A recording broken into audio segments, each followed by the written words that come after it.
Ya empezó. ¿Cuántos hay? Nadie. Ninguno. Acaba de empezar. Ah, bueno, por ahí estaban desesperados y estaban...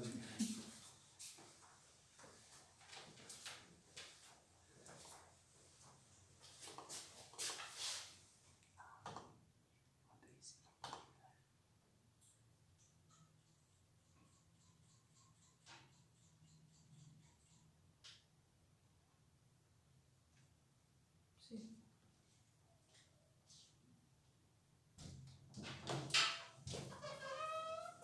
¿Cuál te lo pongo yo? Estamos, ¿cómo se dice? ¿Eso qué va a ser?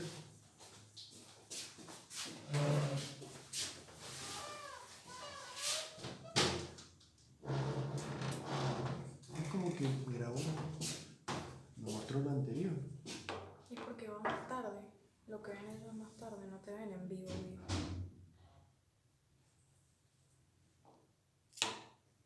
Que le mando un mensaje a los grupos. Mira, no sé, como que se fue a la anterior.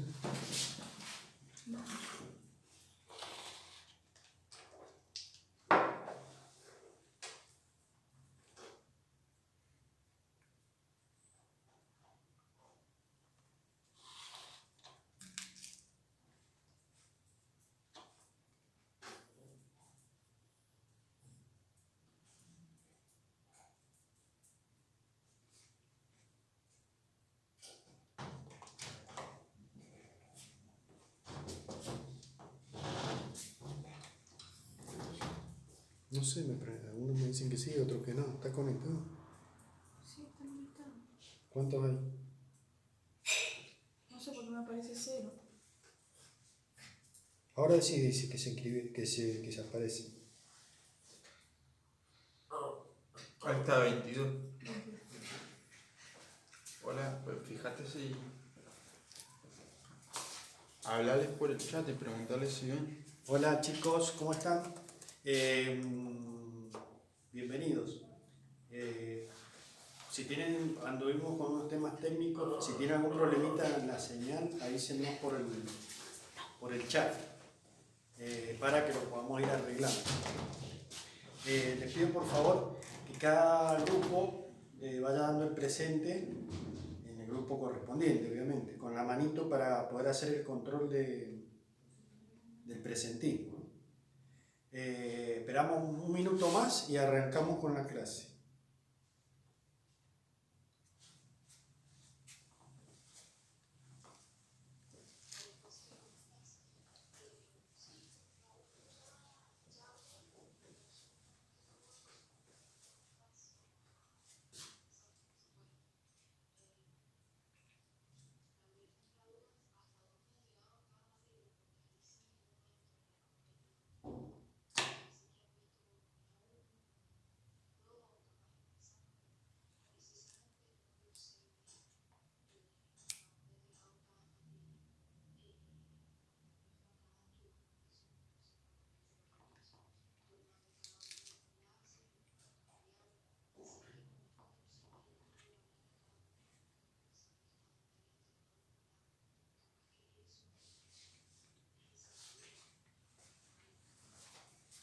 Bueno, ¿cuánto tenemos?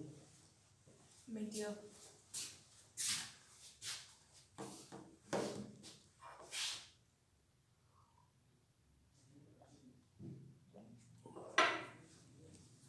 Bien. Bueno, los saludo nuevamente. Bienvenidos. Vamos a seguir con las clases de contabilidad. Vamos a empezar con la guía número 3. Acá lo dice. Antes de empezar, les repito que den el presente cada uno en su grupo y los felicito nuevamente por los resultados de la evaluación, que han sido muy buenos. Así que sigan adelante, que si seguimos así va a salir todo perfecto, como tenemos planificado. Ahora lo que vamos a empezar a ver hoy es un poco más dinámico, un poco menos aburrido. Ya no es solo teoría, sino que vamos a empezar a jugar con teoría y con actividades prácticas, con cálculos numéricos. Les recuerdo que hasta la guía número 2 lo que nos concentramos fue en los conceptos generales de contabilidad, proceso contable y la etapa de entrada del proceso contable. Sí. ¿Profe, va a revisar la actividad del cuadro ese que dejó o ya pasó? Me preguntan si voy a revisar una actividad. Ya la guía 2, 1 y 2 la damos por terminada. Creo, no sé si se refiere a un cuadrito que mandé una foto al final de verdadero o falso, que eran 7 u 8. Esa mándenmela después al grupo, si quieren se las reviso. ¿No era de ese día que vos la mandaste y nadie la había hecho? Sí, debe ser ese. Pero no quiero perder más tiempo con eso porque tampoco son difíciles. Si tienen duda en alguna en particular, me la preguntan. En forma privada o por el grupo de WhatsApp. Muy bien. ¿Qué vamos a empezar a ver hoy? Ya visto la etapa de entrada completa, que era la que nos permitía obtener los datos desde los comprobantes, ahora vamos a pasar a la etapa del procesamiento, que es la segunda etapa del proceso contable. ¿Recuerdan? También esta etapa que vamos a empezar a ver hoy en profundidad se desarrolla durante todo el año, durante todo el ejercicio contable que dura un año. En esta etapa se realizaban diferentes tareas. Ustedes ya lo saben cuáles son. Son clasificaciones, cálculos, registración, que era la más importante, o sea, anotar en los libros, y el archivo o almacenamiento de los datos y de toda la información.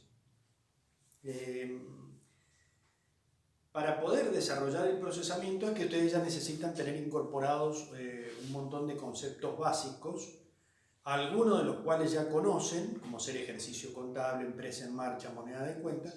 Y hoy vamos a empezar con uno que es fundamental y que algunos ya lo van a haber visto en el colegio y los que no lo han visto les pido que presten atención porque este esquema que vamos a hacer hoy les va a quedar para siempre. No solo para ingresar en la facultad, sino después cuando ejerzan la profesión.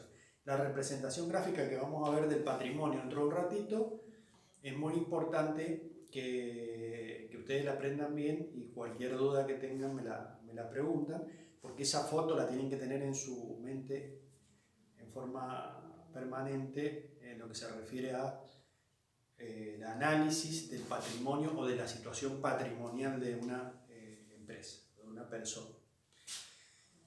Y ya que enganchamos con este tema de la situación patrimonial, me gustaría hacerles una pregunta.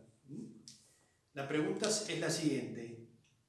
Si cuando yo hablo o cuando hablamos en general, en una reunión, si alguna vez ustedes escucharon en una mesa de discusión, hablar de conceptos como situación patrimonial, situación económica y situación financiera, ¿qué percepción tienen ustedes en lo que se refiere a si la gente los toma como sinónimos o como que se refieren a lo mismo, o si cada persona sabe diferenciar, digamos, a qué nos referimos cuando hablamos de situación patrimonial, situación económica y situación financiera?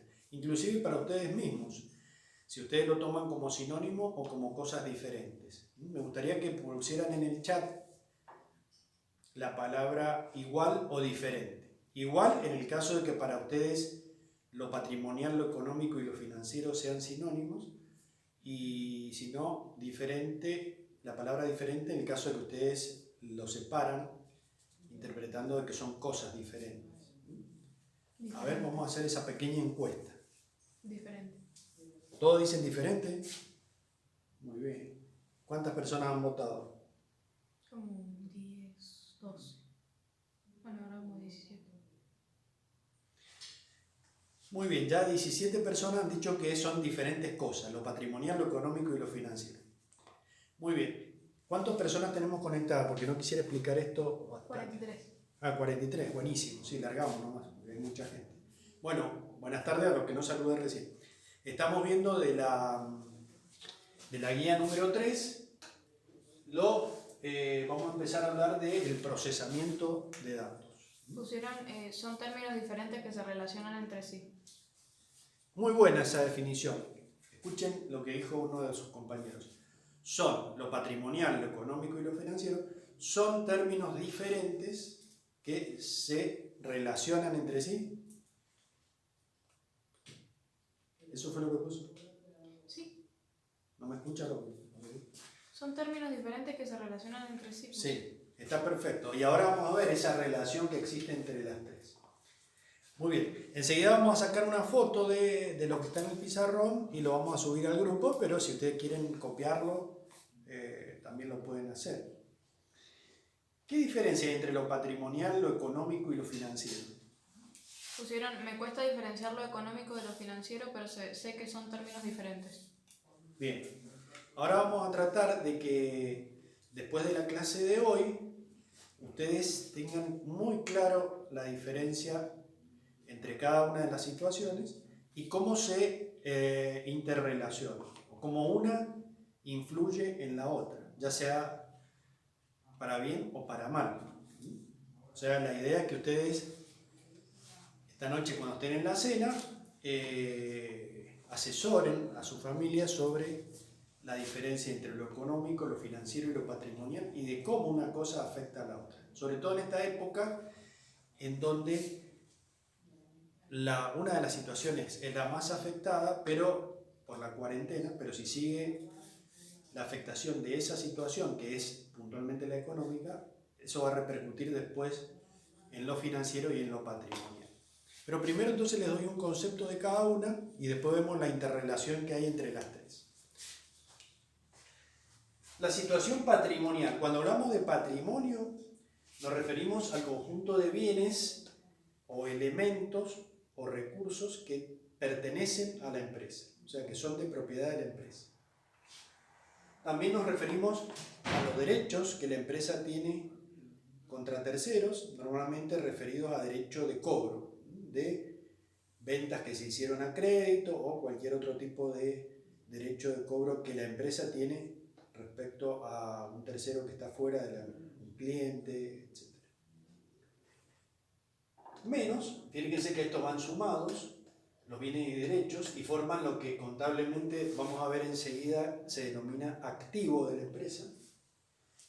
Y deben netearse o restarse las deudas o obligaciones que la empresa tiene, a lo cual vamos a llamar pasivo. Toda esta idea, o sea, todo esto que se refiere al patrimonio de una empresa en particular, van a dar origen a lo que se conoce en un ratio o un indicador que ustedes van a estudiar en tercer año de la facultad, cuando vean una materia que se llama Análisis e Interpretación de Estados Contables, que se llama el índice de solvencia. O sea, se dice que cuando una empresa está fuerte desde el punto de vista patrimonial, ya sea porque tiene muchos bienes, porque tiene muchos derechos de cobro y pocas deudas, se dice que sea una empresa sólida o que es una empresa cuyo índice de solvencia es bueno. Fíjense que el concepto de solvencia nos está atándonos a una solidez de la empresa de largo plazo, no el análisis coyuntural o de pocos meses, sino de largo plazo. Esta sería la situación patrimonial. Me gustaría que si no la entendieron, después la vamos a profundizar. Estos son conceptos introductorios para que lo entiendan. Si alguien no entendió lo que es la situación patrimonial, me lo puede preguntar ahora por el chat.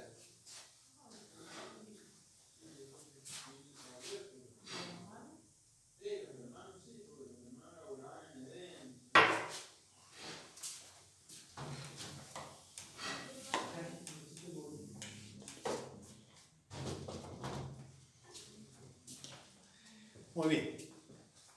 ¿Hay alguna pregunta sobre patrimonial?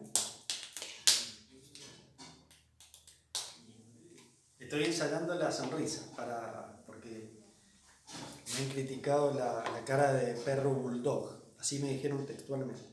Porque se me caen los hilos. Entonces, vamos a tratar de estar así. Me cuesta un poquito. ¿No hay preguntas?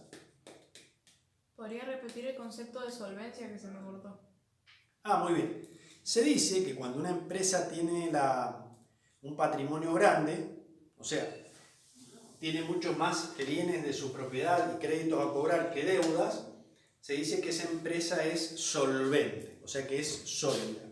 Y sería más bien un concepto, un ratio, un indicador que marca la solidez de la empresa en un periodo de tiempo largo, o sea, en largo plazo.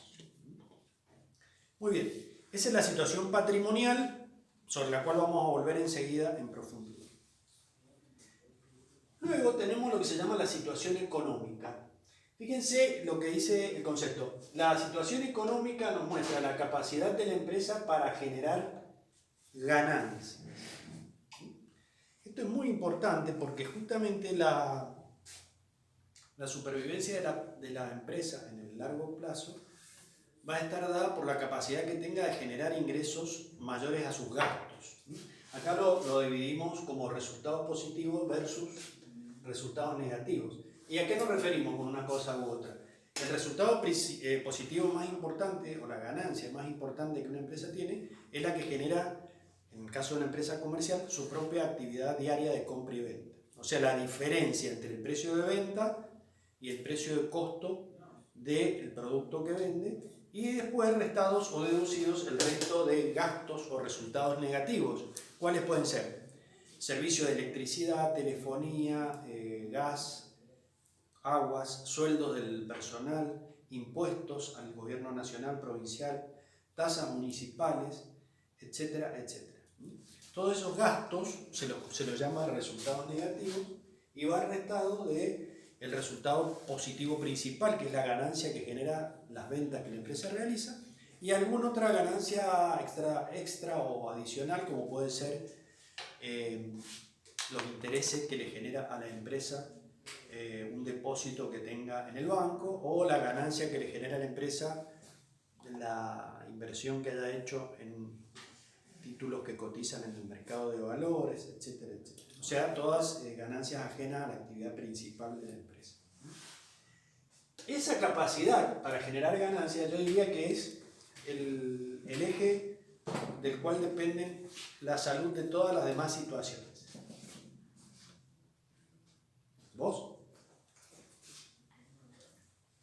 Bueno, chao. Bueno, perdón.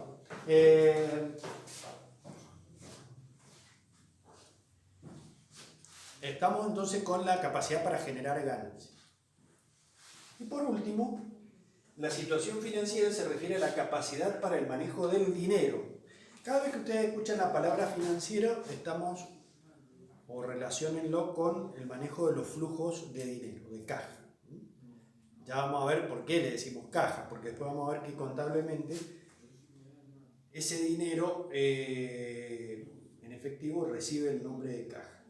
Entonces, del adecuado manejo de esa situación o de esos flujos de dinero, depende también de que la empresa gane más cuando le sobra dinero o pierda menos cuando le falta. ¿Qué quiero decir con esto? Que la empresa, cuando le sobra dinero transitoriamente, tiene que saber invertirla de tal forma que ese dinero no esté ocioso durmiendo en una cuenta bancaria sin generar ganancias, sino que esté produciendo como mínimo un interés para que no pierda valor en la carrera que tiene contra la inflación. Y en el caso contrario, cuando a la empresa le falta dinero, conseguir financiamiento a las tasas más apropiadas o con una línea de créditos más barata o en mejores condiciones con el banco para asegurarnos el fluir del dinero para que la empresa pueda pagar sus obligaciones regularmente. Fíjense que me olvidé de decir que la situación económica dentro de esos ratios que van a ver en tercer año se mide con un índice que se llama de rentabilidad, y la situación financiera se mide con un indicador que se llama liquidez. ¿Cuándo decimos que una empresa es rentable? Cuando tiene capacidad para generar esas ganancias con su actividad. ¿Cuándo decimos que está líquida? Cuando tiene el dinero suficiente para atender en tiempo y forma el pago de sus obligaciones, sobre todo de corto y mediano plazo. En este momento, con el tema de la cuarentena, ¿qué es lo que se ha resentido al tener los negocios parados, cerrados o funcionando a media máquina? Y la capacidad de generar ganancias. Como consecuencia de eso, no se vende y deja de circular dinero, o sea, situación financiera. ¿Qué están haciendo las empresas? Bueno, le han pedido plata prestada a los bancos para poder pagar sueldos, o están recurriendo a algunas otras líneas de crédito. El Estado les va a dar a algunas pequeñas y medianas empresas créditos a tasa cero, o sea, sin intereses, lo cual es muy beneficioso para la empresa. Pero, ¿qué? Pero esto es... termino el concepto y me preguntan. No, es que no es una pregunta. Pues, para un segundito que se les ve borroso. Así que quédate un segundo quieto así sin decir nada. ¿Se mejoró? Ahí. ¿Qué? Sí. ¿Sigo? Entonces me quedo quieto. Voy a moverme menos para que no se vea tan borroso. Entonces, ahí me toma, ¿salgo yo o no? No, está bien. Por eso sigo así, ¿no? Bueno, entonces, ¿qué pasa? Las empresas no venden, no generan resultados. En consecuencia, no les entra dinero. O sea, tienen la situación económica complicada, lo cual hace que la situación financiera también se complique. Por ahora lo están solucionando pidiendo prestado a bancos, al Estado, etcétera, etcétera.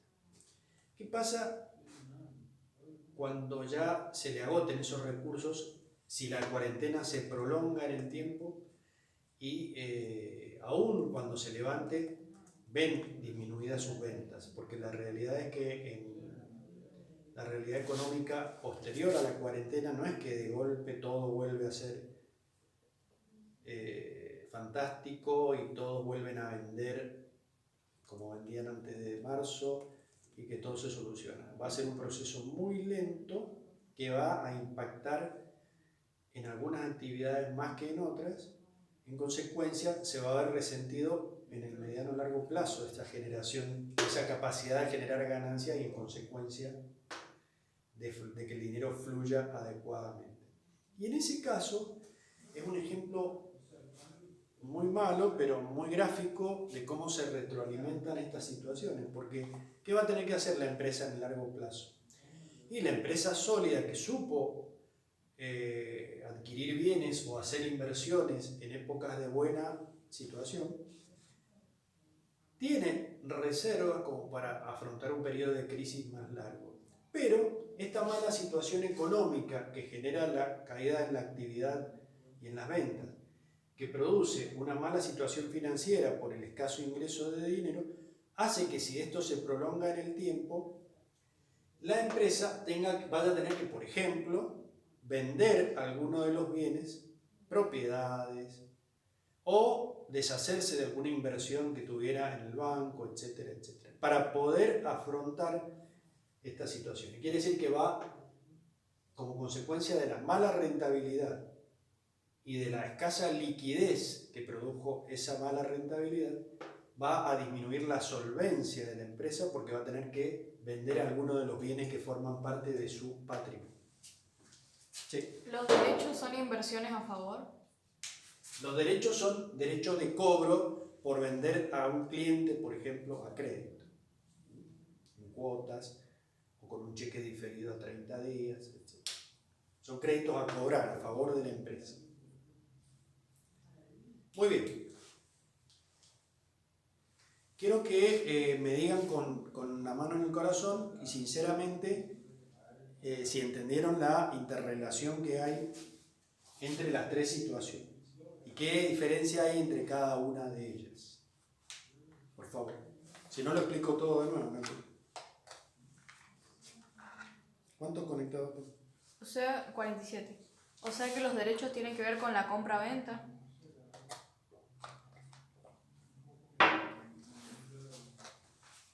Los derechos de cobro tienen que ver principalmente con las ventas de mercadería. Enseguida lo vamos a explicar, lo vamos a profundizar cuando veamos un cuadro que yo tengo ahí al lado. Profe, perdón, no logro entender qué dice en financiero al lado de inversiones.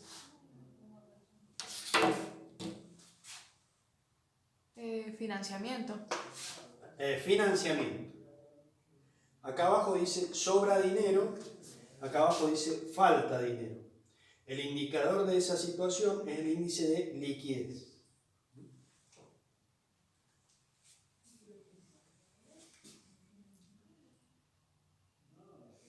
Profe, después puede mandar una foto del pizarrón, porfa. Dale, ahora la subo.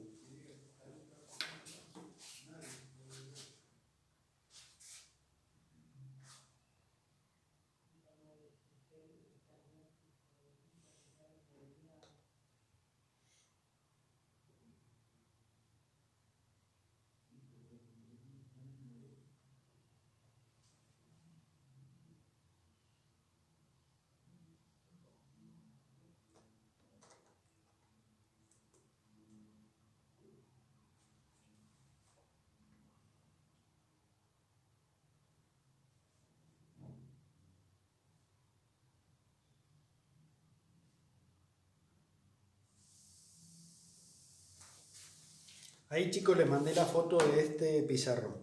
Bueno, pregunten nomás. ¿Entendieron la diferencia entre las tres situaciones? Si no, se los explico de nuevo con otro ejemplo.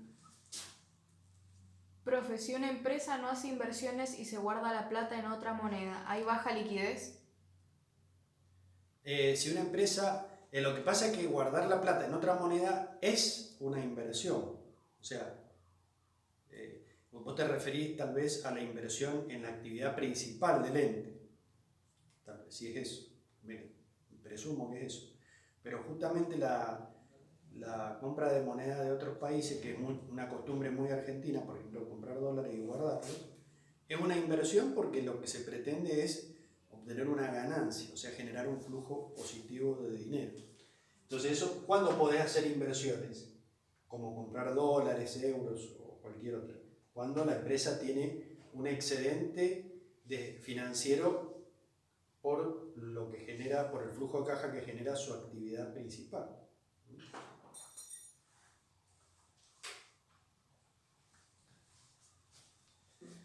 Yo creo que sería ilustrativo para terminar de redondear el concepto.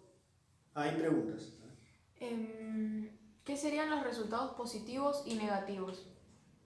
Los resultados positivos son los ingresos o ganancias que la empresa tiene principalmente por su actividad principal. Por ejemplo, la venta de mercaderías.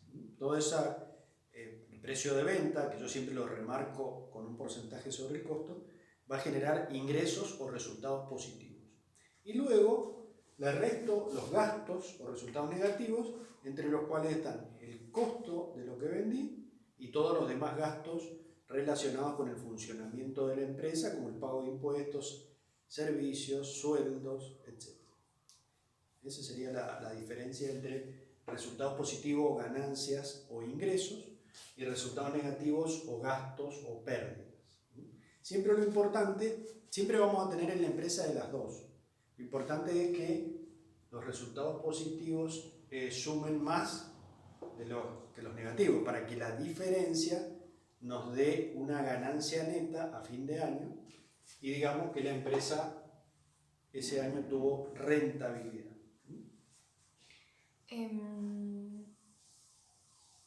La que te dije recién era qué serían los resultados positivos y negativos. Bueno, ahora, ¿las deudas y resultados negativos son lo mismo? Muy buena pregunta. Esto lo vamos a empezar a diferenciar porque son conceptos que van o que corren por andariveles separados.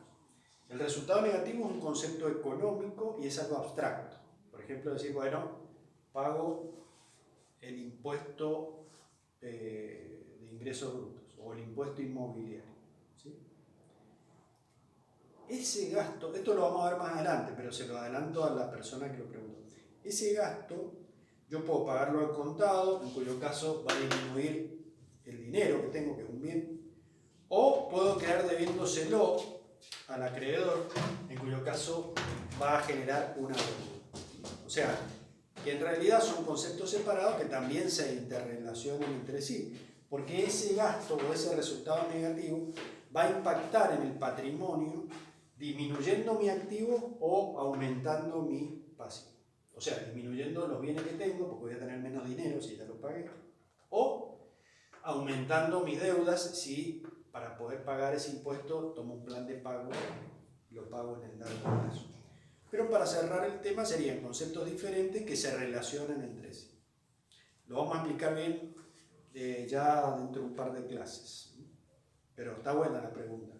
También se hace una relación normalmente entre, así como él relacionó deudas con negativos, relacionan activo con resultados positivos y son cosas separadas. Obviamente que influyen, se relacionan, pero son conceptos diferentes. Tendríamos que decir que, para adelantarlo, que los resultados positivos y negativos son conceptos abstractos cuyo impacto en la realidad material de la empresa se da a través del impacto que producen en el patrimonio de la, que es donde se materializa la situación de la empresa. Sí. Los resultados negativos son pérdidas y los positivos ganancias. Exactamente. Después vamos a ver que no es exactamente lo mismo, pero por ahora lo vamos a usar como sinónimo.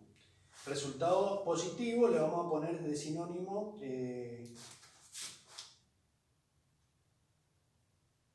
ganancia o ingresos.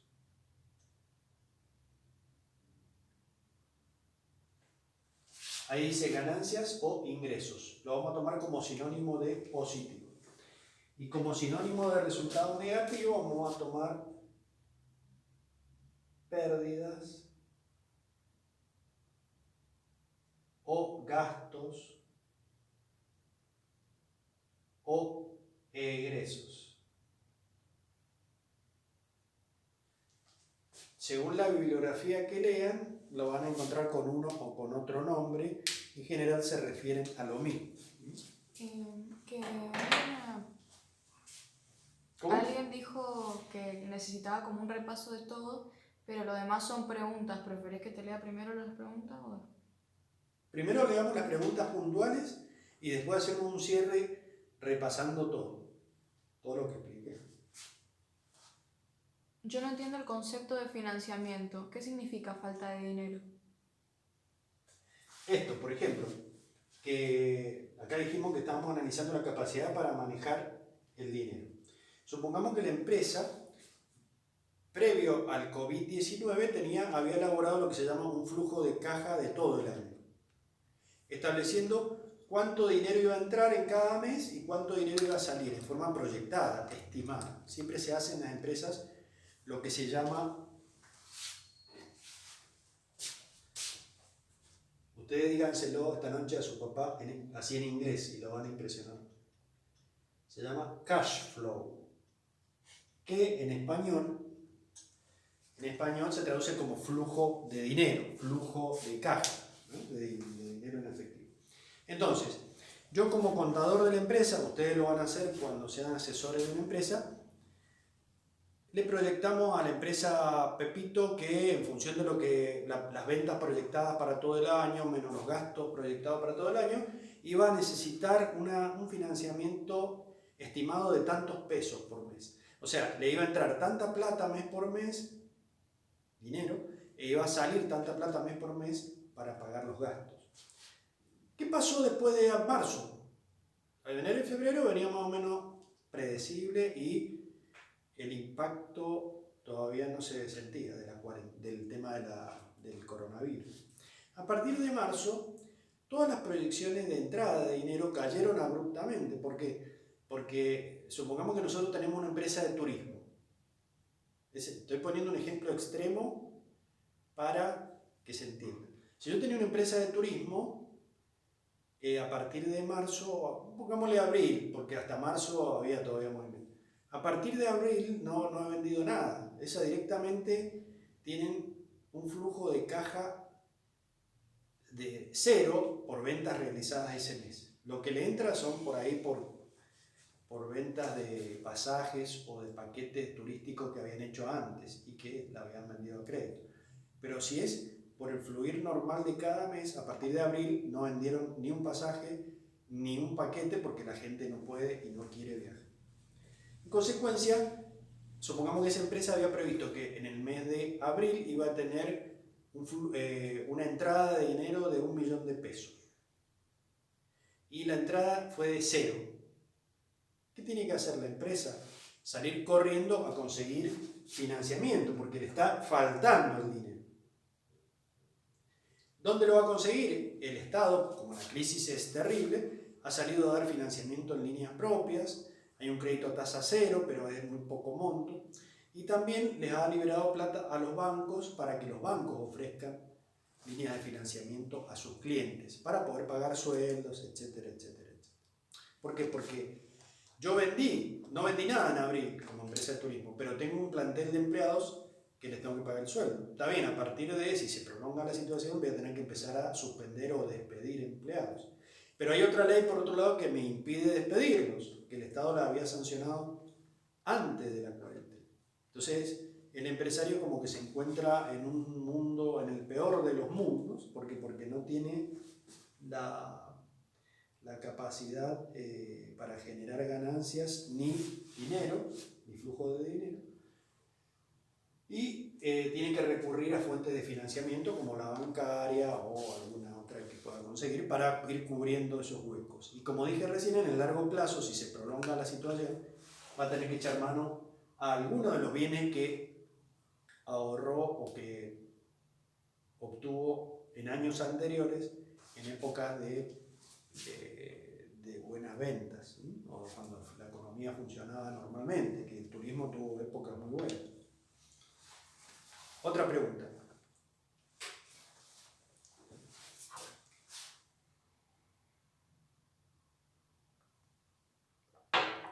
¿No hay más? Para sí, hay un montón. Sigo contestando. Este tema está interesante, así que pregunten todo lo que quieran. No importa si nos estiramos un poquito, porque es tan vigente, o sea, está tan relacionado con la realidad actual, que a mí me gusta que ustedes se vayan empapando y empiecen a manejar términos técnicos como para poder opinar con fundamento de las situaciones. En la Argentina es Opinolandia, pero la mayoría de la gente opina sin saber nada. Lo opina porque lo leyó en el diario, lo escuchó en la radio, o se lo mandaron por WhatsApp. Pero la idea es que ustedes cuando opinen tengan un fundamento científico o sepan el porqué de las cosas y que opinen para poder defender la opinión que están emitiendo. Pusieron. Para, ¿qué se...?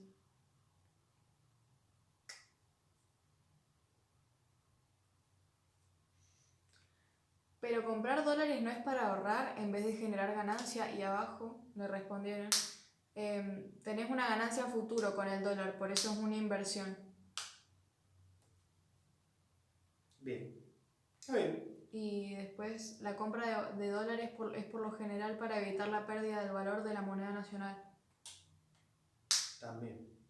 Sí, eso es un concepto que lo van a ver mejor después en economía, de todos modos lo podemos tocar acá tangencialmente, que es en países con alta inflación, como en este caso la Argentina, hasta qué punto una inversión me hace ganar dinero o me hace perder menos dinero en esa carrera contra la inflación. ¿Qué quiero decir con esto? Supongamos que yo compré, esto no lo copien o copienlo al margen porque no tiene nada que ver con el cuadro.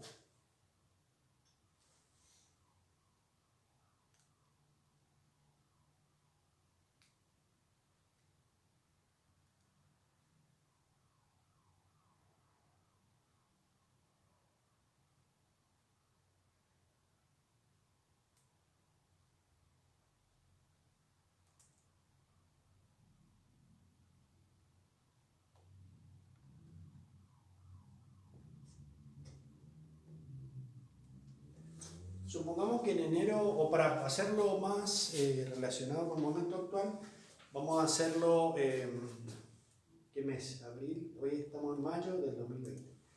En mayo del 2000, vamos a hacer. Hace 20 años.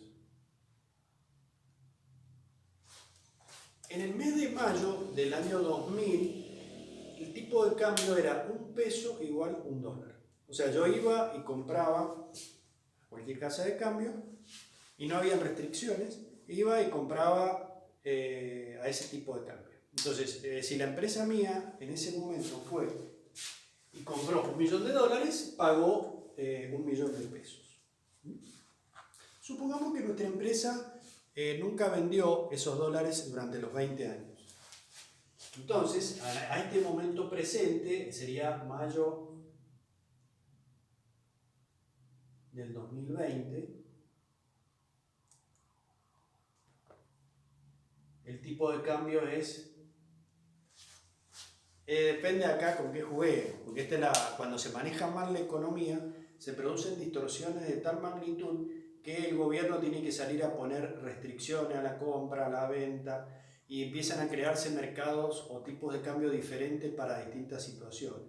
Si nosotros tomamos el mercado oficial, el dólar está a 70 pesos, o sea, un dólar, 70 pesos argentinos. Si nos vamos a otro que es más realista, digamos, que también es legal porque está permitido por el gobierno, se llama contado con liquidación. Es un tipo de cambio en el cual yo, que quiero comprar dólares, como el gobierno no me deja, lo que hago es comprar con pesos que yo tengo, títulos públicos emitidos por el gobierno a un precio X, yo doy los pesos y esos títulos también cotizan en la bolsa de Nueva York y yo los convierto a dólares en la bolsa de Nueva York y me lo depositan en una cuenta que yo tengo en el extranjero. Esa bicicleta financiera que se llama contado con liquidación es una forma de fuga de divisa también tiene ciertas limitaciones y ahora el gobierno cada vez lo va restringiendo más, pero se estaban pactando hasta el jueves a 110 pesos por dólar. Fíjense la brecha entre 70 el oficial, para redondear, y 110 el real, entre comillas. Y si yo quiero hacerme de billete, o sea, de dólar efectivo, que lo puedo hacer caminando por la calle San Martín y Catamarca, que hay unos muchachos ahí que te gritan, vendo dólares, que se llaman arbolitos, o le dicen arbolitos. Eso te los venden a 120, o sea, un poco más todavía. Vamos para redondear el ejemplo y que nos quede una cifra intermedia, a suponer que está a 100 pesos por dólar. Para promediar el 70 pesos del oficial con 120 del paralelo Galería Tonza, supongamos que está a 100 pesos. Entonces, ese $1.000.000 que yo todavía tengo guardado, ahora equivale no a 1.000.000 de pesos, sino 100 por 1.000.000 serían 100 millones de pesos.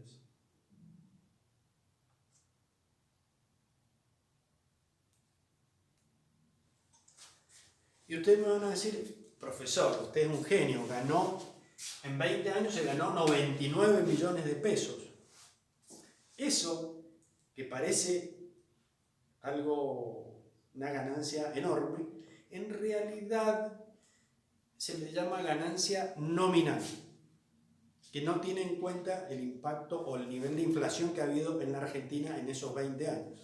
Nominalmente, yo gané la diferencia entre 100 millones, que es lo que cuesta hoy ese $1.000.000, y 1.000.000 de pesos, que es lo que yo pagué hace 20 años por ese $1.000.000. O sea, que la ganancia nominal fue 99 millones de pesos. Sin embargo, en ese periodo de 20 años,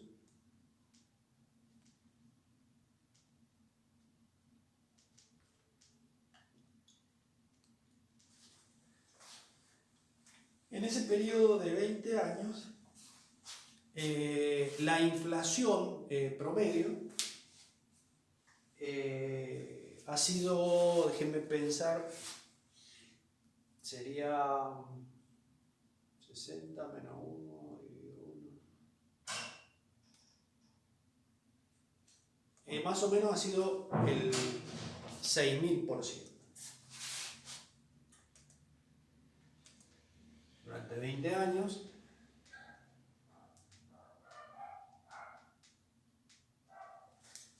En promedio, porque por ahí el kilo de carne subió menos que la nafta y la nafta subió más que el kilo de papa. Y en los autos promedio 0 kilómetros pues, subieron más que todo lo que estoy hablando.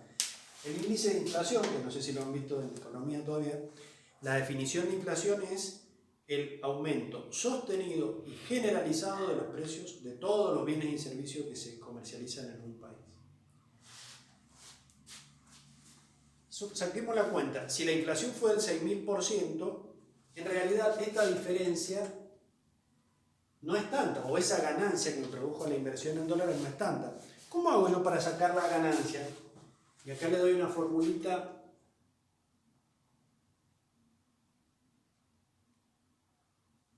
Para sacar la ganancia nominal de esta inversión.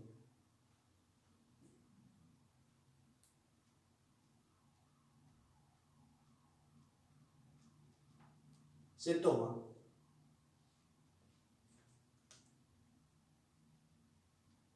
el valor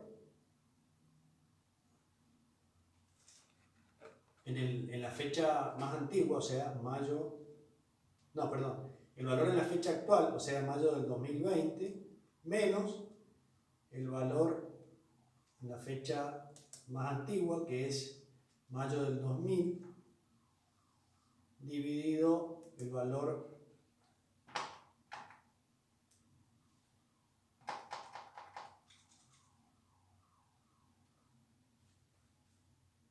de mayo del 2000 y todo eso multiplicado por 100.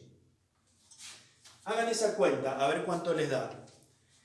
El valor de la inversión en esta fecha, ahora ya 100 millones menos 1 millón sobre, resuelvan primero la resta, porque no es distributiva, 100 millones menos 1 millón dividido 1 millón y a eso lo multiplican por 100. A ver cuánto les da.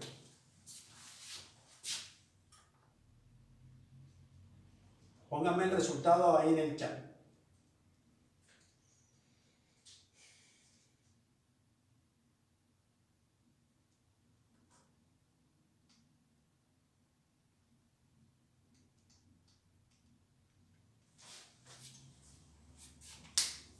Hay más preguntas. Sí, después seguimos con las preguntas porque está entretenido el tema. No se hagan problema, que esta clase está dedicada para entender el tema en general. 9.900. 9.900%. Esa es la ganancia nominal que me generó esta inversión, ¿no es cierto? Ahora, ¿cuál fue la ganancia real? La ganancia real es la diferencia entre la ganancia nominal menos el índice de inflación promedio que hubo en ese mismo periodo. ¿Me sigue? O sea, que yo lo que realmente gané no fue el 9.900%, sino que lo que gané fue el 3.900%, que es la diferencia entre 9.900 menos la tasa de inflación que hubo en ese periodo. ¿Por qué?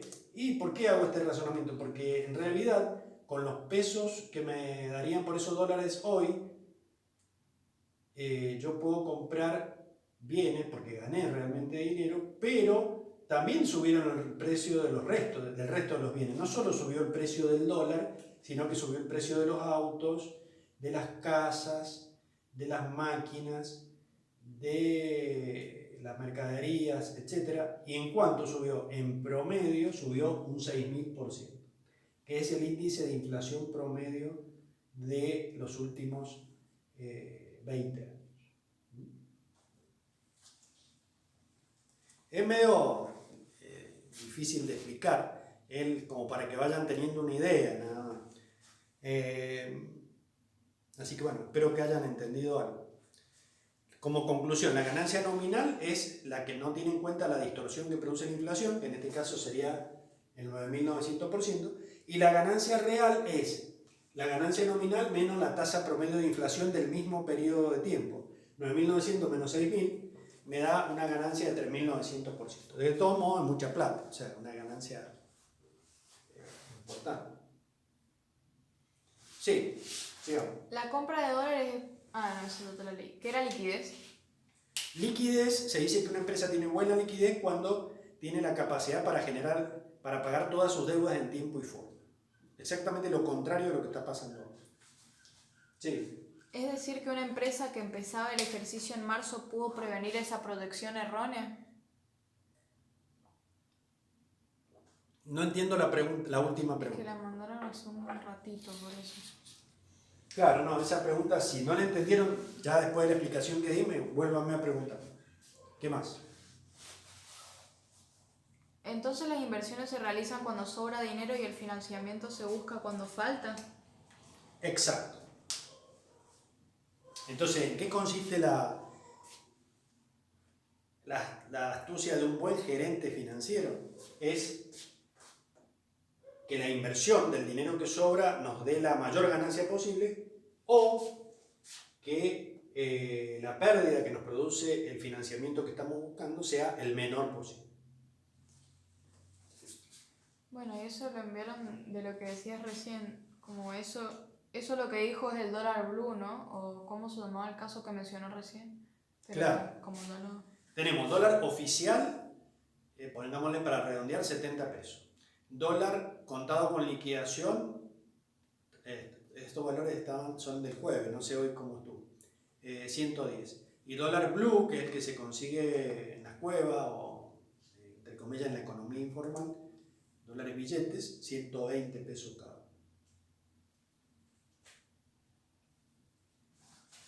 La divisa americana también tiene inflación. ¿Deberíamos tomarla en cuenta en ese periodo? Muy buena pregunta. Dice que el dólar también tiene inflación. ¿Qué sucede acá? No es lo mismo un dólar de hace 100 años que el de ahora. Pero normalmente la tasa promedio de inflación de Estados Unidos de los últimos 100 años ha sido el 2%. Quiere decir que si hacemos un cálculo grosero del 2% por año por 100 años, tendría un 200% de inflación en 100 años, contra el 6.000% de inflación que nosotros tuvimos en 20. Si hacemos el paralelo para el mismo periodo de tiempo, tendríamos que multiplicar esto por 5 y decir que esta inflación proyectada sería 6.000 por 5, serían 30.000% de la Argentina versus 200% de inflación de Estados Unidos. Pero tampoco sería un cálculo exacto. ¿Por qué? Porque ustedes deben estar ya agarrándose los pelos de la cabeza diciendo ¡ay, qué desastre la Argentina! La inflación promedio en 20 años ha sido del 6.000%. Y yo les digo, chicos, y eso no ha sido tan malo como lo que pasó en los 20 años anteriores, desde 1970 a 1991. Porque acá la historia económica de la Argentina se divide en dos partes. Pre-ley de convertibilidad, que se implementó en febrero de 1991, creo que fue.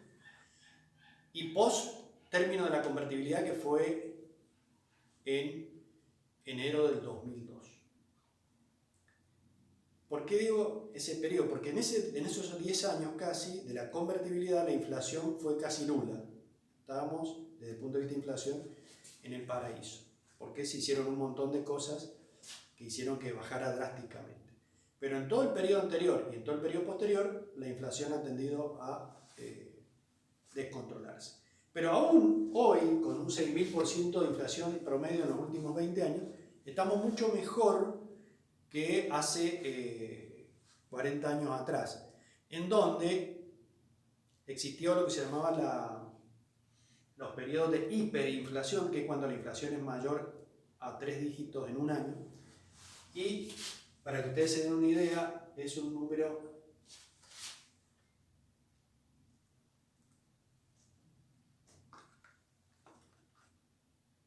la tasa de inflación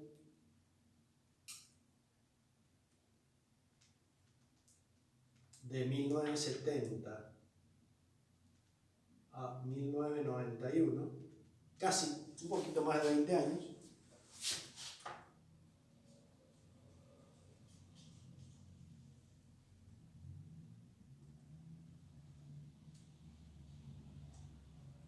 Fue del 13 billones por ciento. Estamos hablando de la inflación argentina. Entonces, ¿para qué les doy todos estos números? No es para esto, no lo tienen que saber. Es para que vean, digamos, que ahora estamos mal, pero en una época anterior estuvimos mucho peor. Por eso yo siempre soy optimista. Yo digo, bueno, hay que parar la pelota, calmarse y ver cómo se arregla la cuestión. Porque yo he vivido también las crisis anteriores. Era chiquito, todavía no era tan viejo, era joven, pero las he sufrido, donde todos los días los precios de las cosas subían. Ahora, por ejemplo, suben los precios, pero bueno, tampoco una carrera enloquecedora. Pero en esa época, inclusive subían los precios 2 veces en el día. Un precio a la mañana, otro precio a la tarde y al otro día de nuevo. Existía un trabajo que se llamaba de remarcadores de precios. Por ejemplo, eran en los supermercados ejércitos de personas que entraban a trabajar cuando cerraba el supermercado a las 9 de la noche y trabajaban toda la noche remarcando los precios para vender ese producto al otro día. Y toda la noche trabajaban para cambiar los precios. Y los saltos de precios no eran del 10%, eran del 100%, depende, cada vez se aceleraba más, porque cuando la inflación ya se empieza a disparar, es como el índice coronavirus, el tema de contagio del coronavirus, es una función exponencial, que quiere decir que tiende a infinito. Si se descontrola, supongamos que ninguno de los países hubiese hecho nada, no hubiesen hecho cuarentena, probablemente hoy la mitad de la población mundial, o sea, unos 4.000 millones de personas, ya estaría contagiada de coronavirus. Y en un plazo muy breve, antes de fin de año, ya el 100% de la población hubiese estado contagiada de coronavirus. Los que están en contra de la cuarentena dicen, bueno, pero si la tasa de mortalidad es del 3%. Está bien, ese 3% es poco si son pocos los contagiados, pero si ustedes dicen 8.000 millones de habitantes del planeta Tierra se contagiaron, saquen el 3% de 8.000 millones y son 240 millones de personas que mueren por el coronavirus a nivel mundial, ¿entienden? Por eso es que el tema de las cuarentenas es para disminuir el nivel de contagios o hacer que ese nivel de contagio sea más lento, como para poder atenderlos mejor a los enfermos en los hospitales, que colapsarían en el caso de que todos juntos se enfermara todo el mundo. En el caso de la inflación, también es una función exponencial. Esto lo van a estudiar en matemática, que hay funciones lineales, logarítmicas, exponenciales, etc. La representación gráfica de la función de inflación es eje de las y eje de las x. Es una función, estos son los ejes cartesianos, los mini ejes cartesianos. Una función que arranca suavemente, así, y después de golpe se dispara y tiende a infinito. En el caso del coronavirus, el infinito no sería tal, porque el infinito sería los 8.000 millones de... Tiene un tope, que es, no se pueden enfermar o contagiar más gente de la que hay en el planeta. Pero es algo metafórico decir, bueno, que tiende a infinito, o sea que todo el universo que pueda ser afectado va a estar afectado. Muy bien. Sigamos. ¿Hay más preguntas? Sí.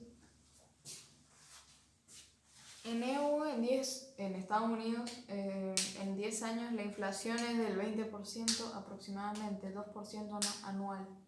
Aproximadamente, son números estimados porque hay algunos años en que la inflación es 0,5, otro es 2,5, pero bueno. En los últimos 20 yo creo que ha sido menos todavía, porque la inflación ha sido menos del 2%. Pero estoy hablando de promedio de plazos largos. Entonces, volviendo a la pregunta original, el impacto o la relación entre la inflación nuestra y la de Norteamérica, por más que el dólar también se devaluó en su país, es insignificante. ¿Y qué pasa cuando la tasa de inflación es del menos 5%, por ejemplo?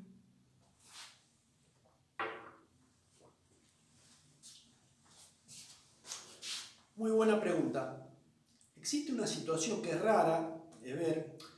Normalmente los economistas dicen que es conveniente tener una inflación muy pequeña para que la economía funcione, o sea, que la actividad económica se desarrolle bien. Hablan del 1 o 2% anual como saludable.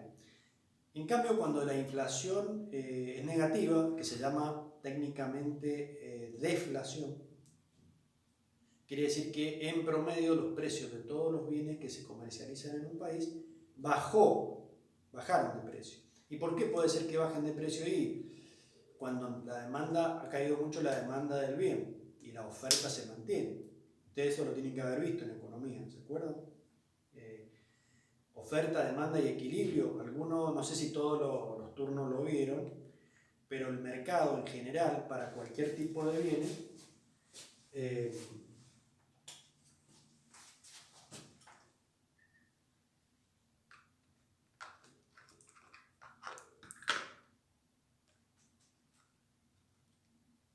tenemos este puntito acá, donde se cortan la demanda y la oferta, se llama punto de equilibrio. Eso quiere decir que a ese precio, el precio está graficado en el eje vertical, y a esa cantidad del bien se produce el equilibrio en el mercado. Quiere decir que en ese punto el mercado se vacía, no hay, todo lo que los productores llevan al mercado es comprado por los demandantes o consumidores. Pero si la demanda del producto cae, por ejemplo por la crisis que hay ahora en la economía, y se mantiene la oferta, cuando la demanda se traslada hacia la izquierda, debe ser en forma paralela, acá no me salió, porque se modificaron los factores subyacentes, el equilibrio nuevo se establece acá, para un precio menor y para una cantidad menor. O sea, se comercializa menos cantidad a menor precio. Si eso se generaliza para todos los bienes de la economía, porque hay una depresión generalizada, ese país podría llegar a tener en ese año inflación negativa o deflación, que va a suceder probablemente en muchos países europeos. En cambio, en la Argentina, esta situación no va a hacer que haya deflación, sino que lo que va a hacer es que por ahí la tasa de inflación sea menor a la que hubiera sido si la situación del coronavirus no hubiese existido. O sea, la inflación de la Argentina por la crisis económica que ya traía desde antes del COVID hubiese sido mucho mayor que la que va a ser ahora como consecuencia de la caída de la demanda por parte de los consumidores por efecto del coronavirus. O sea, no va a haber deflación acá, sino que va a haber una menor inflación. Porque la Argentina es un país que no encaja en ningún modelo de esto que estábamos hablando. En este momento la Argentina es uno de los pocos países en la historia de la economía mundial que está a punto de entrar en un proceso de depresión económica y que sigue teniendo inflación. Porque hasta ahora, en los modelos econométricos, estaba el extremo era lo que se llama estanflación, que era cuando la economía estaba estancada, pero ni subía ni bajaba, y que además había inflación. En cambio, la economía, la Argentina está cayendo la actividad económica, lo cual se llama recesión, depresión en el largo plazo, y están subiendo los precios. O sea, es un fenómeno económico nunca visto. Siempre somos ejemplos de las cosas malas. ¿Listo? Sí. Listo, no hay más preguntas. Bueno, no hay más preguntas. De todos modos, después cuando ustedes lo vuelvan a leer, si tienen alguna consulta, me la dicen.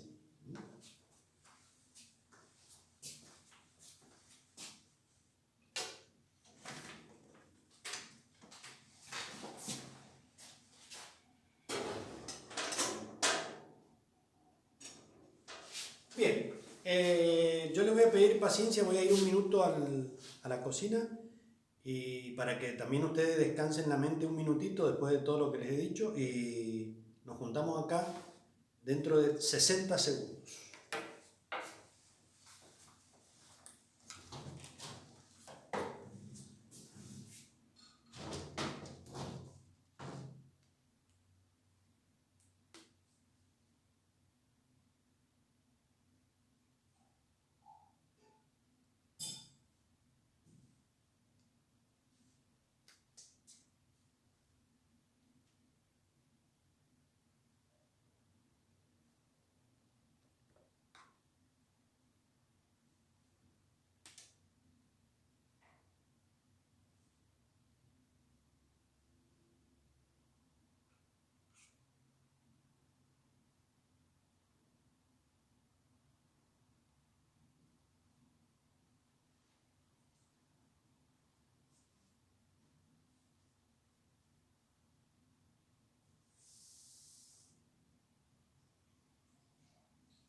Bueno, ¿una pregunta? Bueno, acá estamos de nuevo. Una última cosita respecto a esto. ¿Vieron el número que puse acá? Acá, esto me sirve para que ustedes se den una idea de la magnitud de lo que estamos hablando. Este billete, ¿se ve? Hola. Acércate más.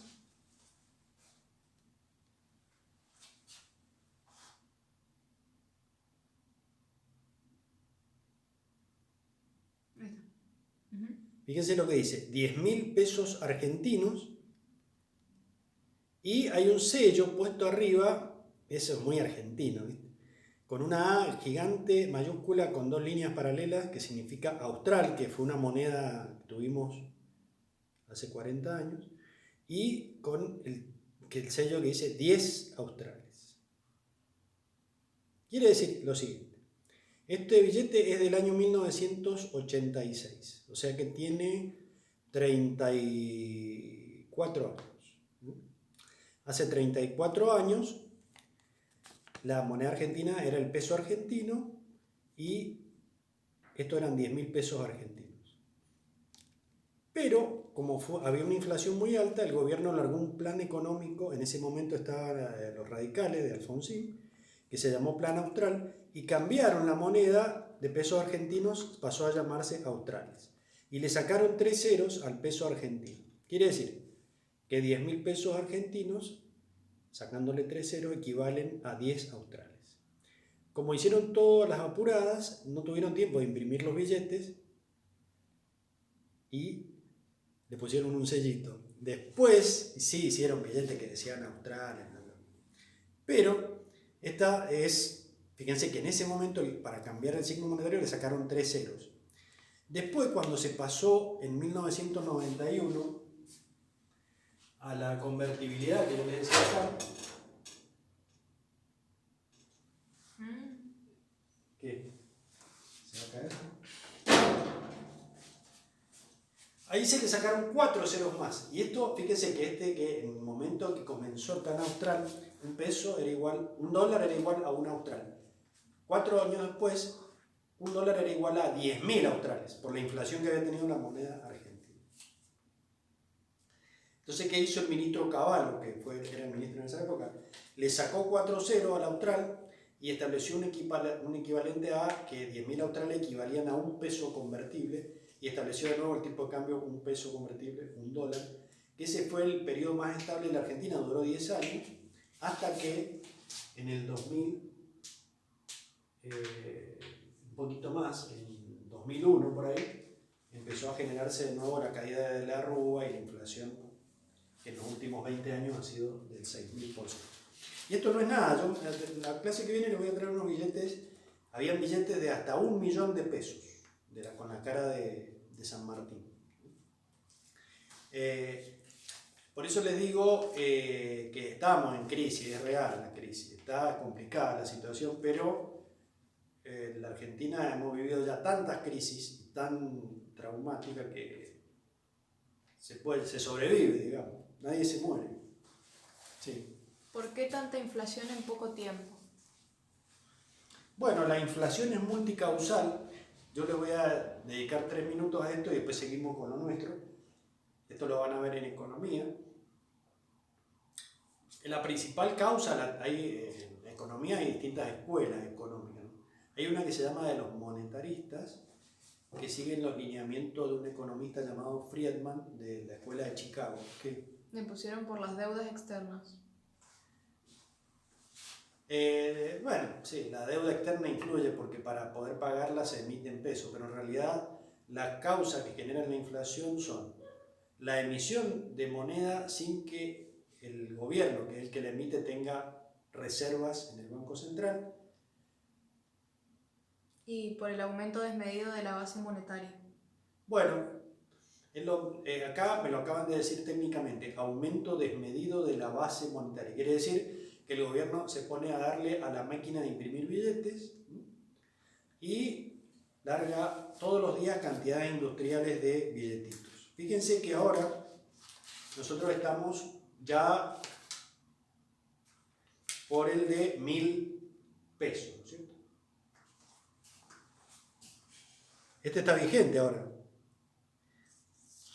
Cuando comenzó el plan de convertibilidad, 1991, el billete más grande era... Escucha, no tengo ninguna señal. El billete más grande era este, pero no estaba la evita, sino que estaba Roca, nada. El de 100 pesos.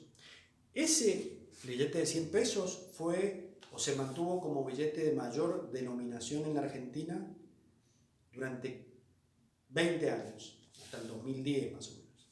Y después recién ahí salió el de 200 pesos y cuando sumió Macri, imprimieron el de 500 pesos, el verde, y el de 1000 pesos, que es el hornero. Pero la inflación se produce por la emisión de aumento de la base monetaria sin respaldo, y también hay otras causas secundarias como aumento de la demanda agregada por sobre la oferta, o sea, cuando los consumidores quieren comprar más bienes y la capacidad instalada de la industria no puede aumentar o producir para satisfacerla, entonces el precio tiende a subir. Y otros factores más, pero el principal en el caso particular de la Argentina es la emisión monetaria indiscriminada. Y mientras más billetes se emiten, es peor, porque el bien económico peso o dinero pierde valor respecto al resto de los bienes. Entonces, yo necesito más unidades de dinero, de moneda, para comprar la misma cantidad de otros bienes. Por ejemplo, un litro de nafta hace 20 años me costaba 1 peso y ahora me cuesta 60 pesos. O sea, para comprar el mismo litro de nafta, hoy necesito 60 monedas de 1 peso, hace 20 años necesitaba una moneda. O sea, se perdió valor el peso respecto a la nafta y a todos los demás bienes de la economía. Pusieron que les gusta tu suéter. ¿Ah, sí? ¿Está bueno? Una persona que nada que ver, ni siquiera sé si... Ah, no es alumno mío. Y bueno, lo que pasa es que eso pasa, yo les cuento, chicos, cuando uno es hermoso, nace así, se tiene que acostumbrar al elogio permanente. No, mentira. No sé quién me han dicho un piropo ahí por la red, yo sé que ahora está prohibido por ley el tema, pero le dijeron que estaba lindo el pullover. Así que después les digo dónde lo compré. Bueno, no, estos son chistes malos que yo hago para que no se duerman, ¿sí? En realidad yo sé que es todo lo contrario. Calla. Sigamos. ¿Qué otra pregunta? ¿Cuánto nos queda para los billetes de 10.000? Me preguntan acá cuánto falta para que se hagan los billetes de 10.000 pesos. No, yo creo que, como decíamos recién, como esto es exponencial, ¿dónde está? Acá abajo. Como la función de inflación es exponencial, y acá en el eje horizontal se mide el tiempo, depende de la velocidad con la que se impriman los billetes y se aumente la base monetaria, va a ser el aumento en la tasa de inflación. O sea, si va a ser más rápido o más lento llegar a un billete más grande, de mayor denominación. Acá el contrapeso es que hay depresión o caída en la actividad económica, entonces los consumidores consumen mucho menos y solamente se concentran en comprar alimentos y artículos de limpieza y lo básico, ¿sí? Como consecuencia de eso es como que se balancea un poco, no suben tanto los precios, pero si le siguen dando la maquinita es complicado. Depende también, ¿saben qué? Mucho porque la Argentina ha hecho una oferta para pagar una deuda que tiene con el extranjero. Si esa deuda es como que la Argentina no tiene liquidez, o sea, no tiene capacidad de pago. En consecuencia, le ha hecho una oferta a los acreedores para que la esperen durante 3 años y después le den un plazo mayor para pagar esa deuda. Eso tiene que ser aceptado por más del 60% de los acreedores para que tenga vigencia. Si no, la Argentina vuelve a una situación que tuvo hace 20 años que se llamó default o cesación de pago, que queda fuera del sistema económico internacional. ¿Eso es estanflación? No, este es un término nuevo que todavía no se inventa, que sería deprainflación, que es depresión con inflación. La estanflación es cuando la economía está estancada en una meseta, pero ni sube ni baja. Pero lo que se está dando en la Argentina es una caída en el Producto Bruto, o sea, en la actividad económica, con aumento de precio. Ya lo Y pusieron, aparte también tiene que tener un respaldo a los pesos para poder emitir o no. Claro, por eso hablábamos recién de que se emiten billetes sin tener reservas de dólares. Normalmente las reservas del Banco Central están compuestas por divisas de otros países, dólares, euros. Una parte está en oro, depositada en Londres, Inglaterra. O sea, es una composición. Teóricamente el Estado no debería emitir billetes por un mayor valor de las reservas que tiene guardadas. En la Argentina eso hace rato que se dejó de hacer y se está emitiendo mucho mayor cantidad de billetes que la reserva que tenemos. Por eso que se genera la inflación. Y agregándole a eso el ingrediente que la Argentina siempre ha sido un país poco serio en el cumplimiento de sus compromisos, entonces rápidamente pierde la confianza de los acreedores, o sea, de las personas a las que le debemos dinero, que no nos quieren renovar los créditos. ¿Qué más? Listo. ¿Listo? Bueno, pasemos a este cuadrito. Fíjense lo que dice. Elementos. El procesamiento, que estamos en la etapa del procesamiento, elementos que forman parte del patrimonio. Esto se relaciona con la primera situación que vimos acá, situación patrimonial. ¿Se acuerdan que dijimos acá?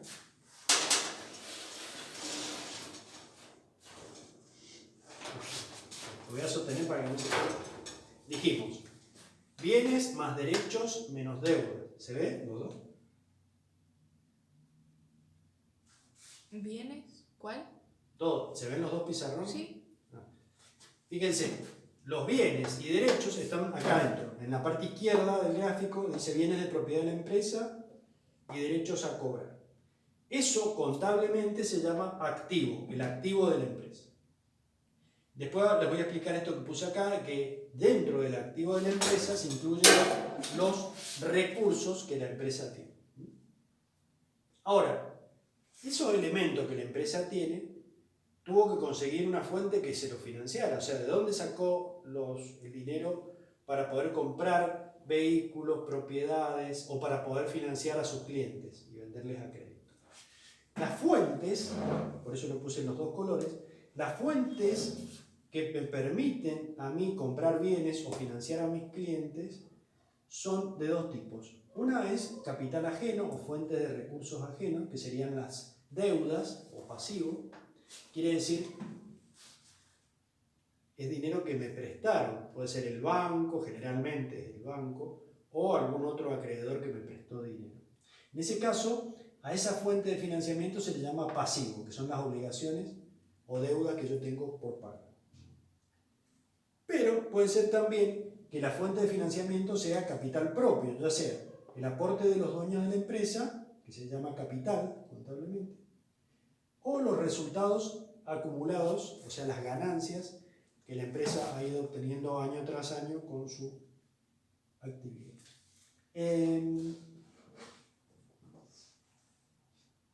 Si ustedes me dicen, ¿y qué proporción hay que tener de cada una? Normalmente el límite lógico, razonable, etcétera, para decir que la empresa está bien financiada y es solvente, es que como máximo sea 50 y 50. O sea, si yo tengo 1 millón en el activo, que eso haya sido financiado 500.000 con plata ajena y 500.000 con capital propio. Depende de cada actividad también, muchas veces el pasivo se agranda porque yo necesito pedir un préstamo para instalar sucursales nuevas, entonces representa más el pasivo que el patrimonio neto. Lo importante es que eso sea transitorio. Sí. Profe, ¿eso es una cuenta T o nada que ver?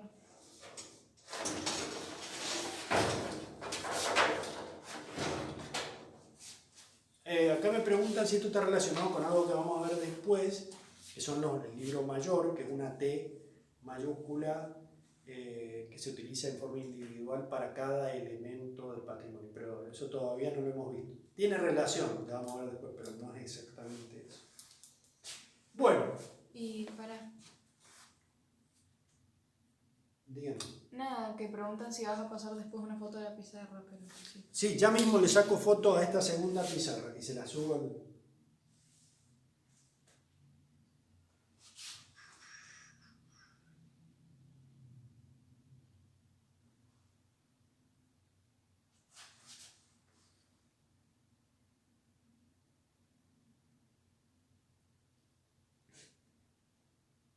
Téngame paciencia.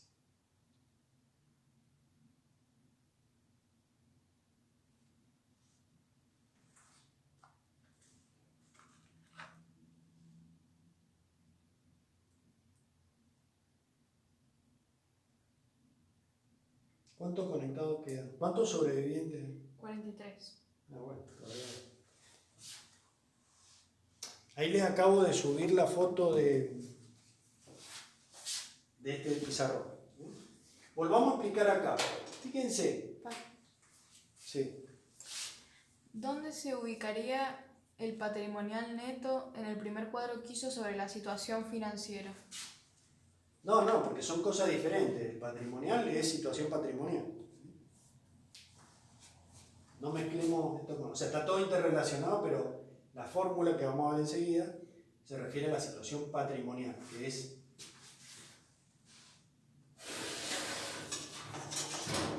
activo menos pasivo. Que eso va a dar algo que se llama patrimonio neto, que es lo que voy a escribir en este pizarrón, patrimonio neto. Está representado por el aporte de los dueños de la empresa más las ganancias que la empresa genera con su actividad. Pero ya vamos a seguir profundizando, no se desesperen, si esto recién es una introducción. Perdón, me confundí yo. Quiso poner dónde se ubicaría el patrimonio neto en el primer cuadro que hizo sobre la situación patrimonial. Bueno,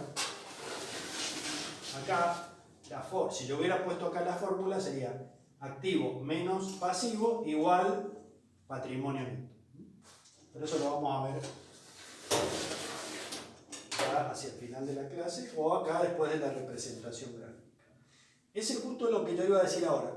Supongamos que la empresa tiene, entre todas las propiedades que tiene, vehículos, mercaderías, créditos a cobrar, suma 10 millones de pesos. O sea,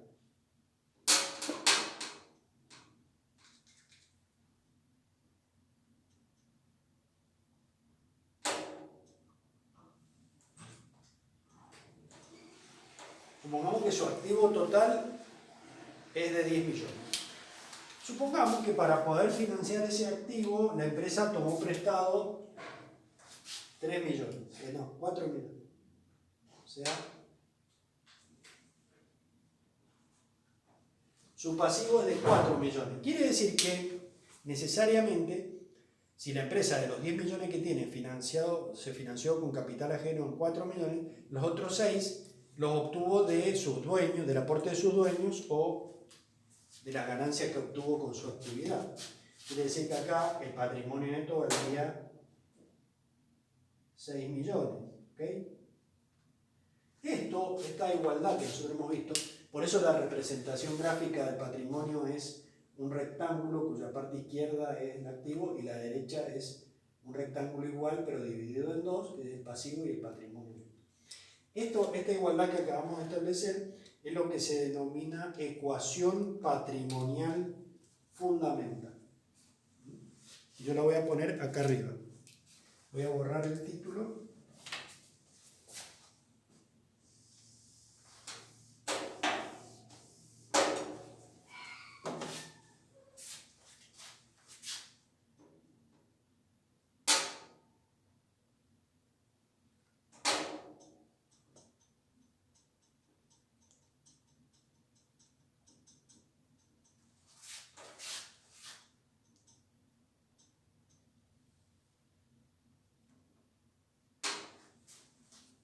¿Qué es lo que dice esa ecuación?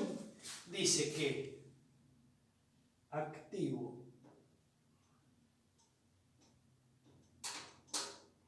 menos pasivo es igual a patrimonio neto. Bien, veamos si se cumple. Acá tenemos, ¿cuánto vale el activo? Vale 10 millones. Entonces sería 10 millones menos el pasivo 4.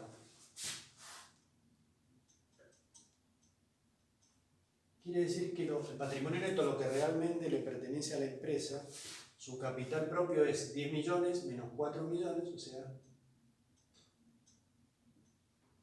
6 millones, que es lo que pusimos acá abajo. Es como su nombre lo indica, el patrimonio neto, es decir, lo que realmente me pertenece. Vamos a simplificarlo con un ejemplo bien grosero. ¿Qué es lo que es eso? Pelo. No, yo me lo tengo que poner yo. Supongamos que la empresa tiene un único bien, tiene una propiedad gigantesca que vale 10 millones. Bueno, no tan gigantesca, ahora con la inflación. Tiene una propiedad, solamente una propiedad que vale 10 millones. Para poder comprarla le pidió 4 millones al banco. Entonces, debe 4 millones. Quiere decir que lo que realmente en este momento es de la empresa es el 60% del valor de la propiedad. O sea, lo que vale la propiedad menos lo que le debe al banco.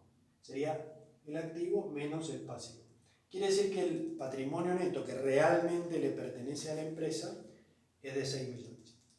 Ese patrimonio neto, si todo siguiera igual y solamente la empresa fuera pagando la cuota del préstamo, cada vez al ir pagando la cuota el pasivo va a ser cada vez menor y el patrimonio neto va a ser cada vez mayor, suponiendo que el precio del bien permanece constante. Pero bueno.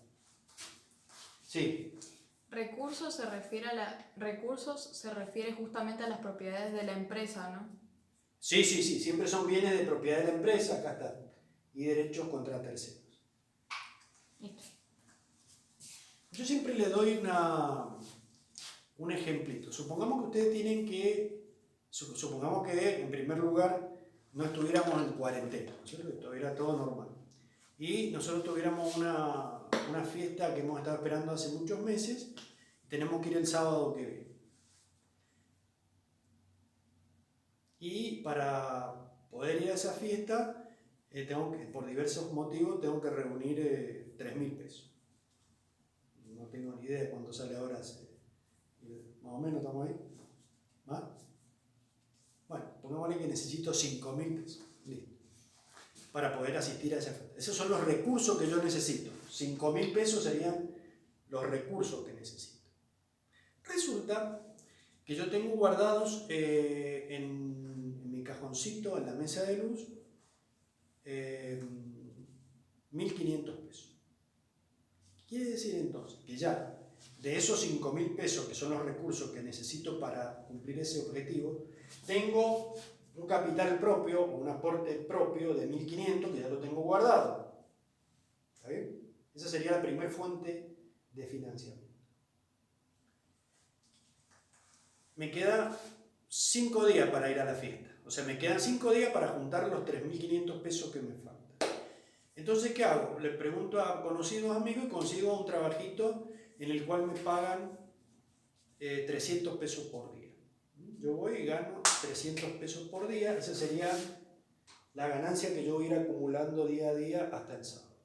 Quiere decir que si yo saco la cuenta, 300 por 5, hay otros 1.500 pesos que van a ser provistos por una fuente de recursos propios, que es mi trabajo. Entonces tengo 1.500 ahorrados más 1.500 que gané con mi trabajo durante la semana, ya tengo una fuente de recursos propia de 3.000 pesos. Pero yo necesito 5.000. Entonces, ¿cómo hago para financiar lo que falta? Y tengo que recurrir a mi papá o a mi mamá o a mi hermano y pedirle prestado. En ese caso, estoy recurriendo a una fuente de financiamiento ajena. Y yo le voy a quedar debiendo esos 2.000 pesos que me faltan a el que me lo prestó. Si es un pariente, normalmente nunca se lo devuelvo, pero supongamos que sí, que tuviéramos la intención de devolvérselo.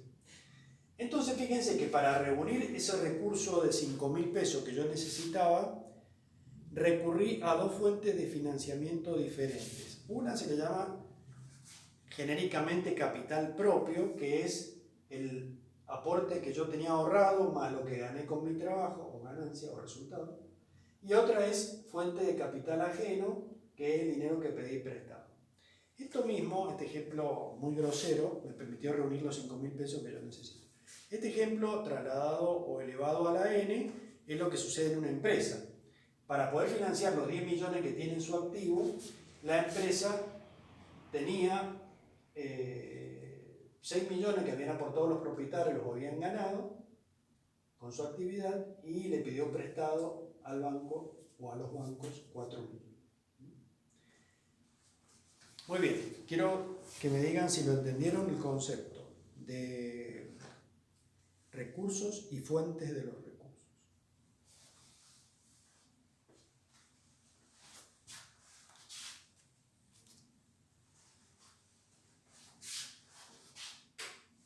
Sí.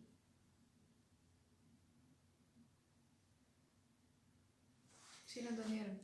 ¿Todos entienden? ¿No hay preguntas? Este tema es una introducción, les repito que vamos a estar volviendo y volviendo y volviendo, pero es muy importante que a ustedes les quede en la cabeza el esquema o esta representación gráfica del patrimonio, la acaban de ver, algunos ya la conocían, otros nunca la habían visto y les tiene que quedar en la cabeza grabada para toda su vida, porque van a estar trabajando permanentemente con esto.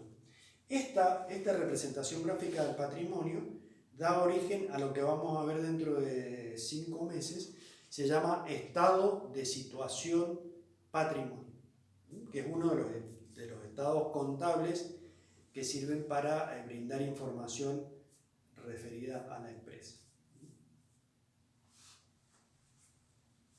¿Qué más?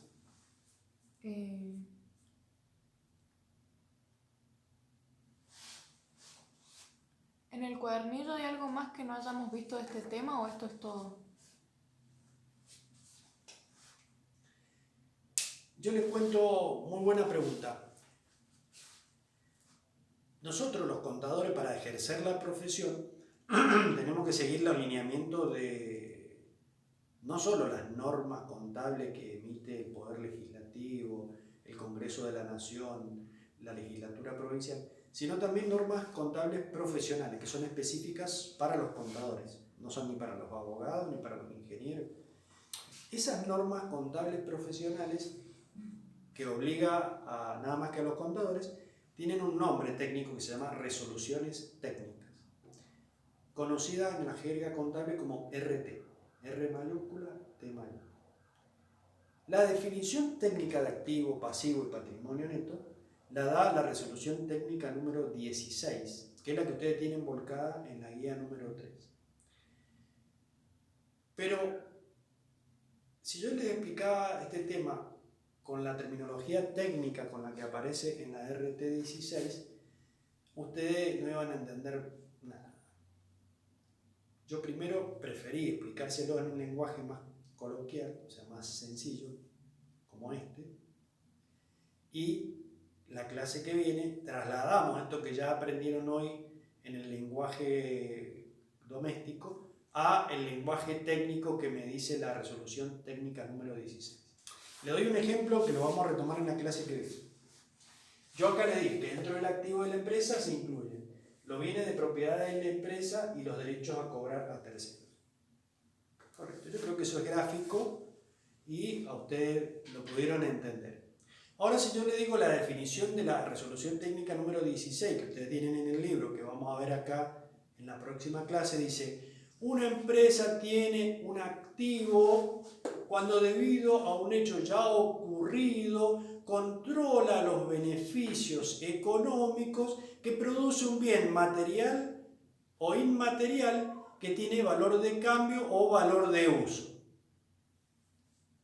Si yo le enzampaba esa definición de movidita nomás a las 3:30 de la tarde para explicarle lo que era el activo, y no lo hubieran entendido, porque, o sí, pero hubiera costado mucho más explicarlo.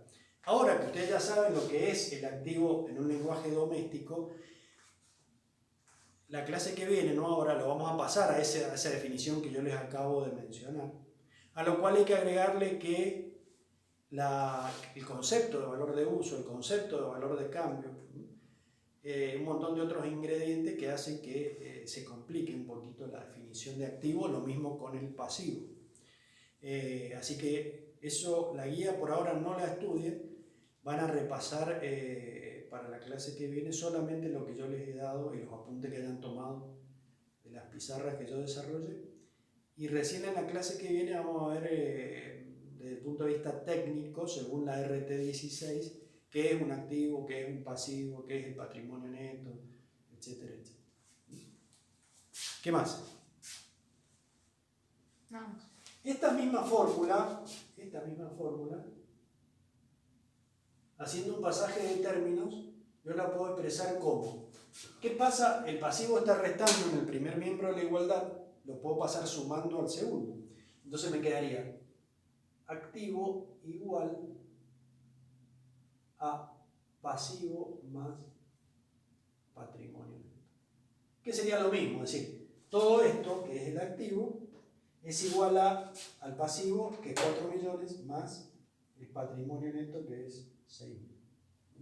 Es la misma ecuación patrimonial, pero expresada de otra manera. Muy bien, para cerrar la clase de hoy vamos a ver un ejemplo, a ver si lo tengo acá, se los mando al grupo. Aguárdenme un segundo, si no lo desplegamos ahí en el pizarrón. Un ejercicio muy pequeño de ecuación patrimonial.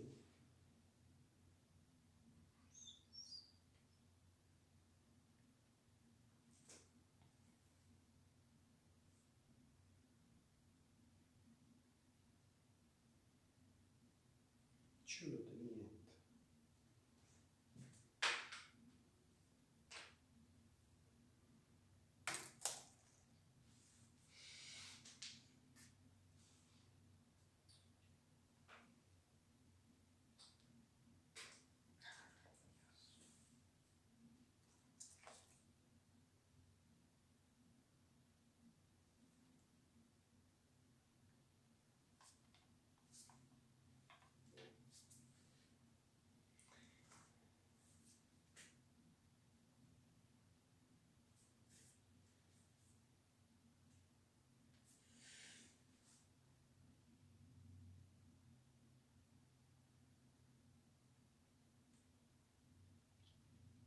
Perdón si lo dijo y no lo escuché. ¿Los resultados acumulados qué son?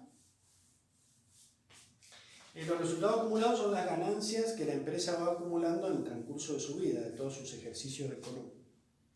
Ahí les acabo de mandar al grupo una actividad.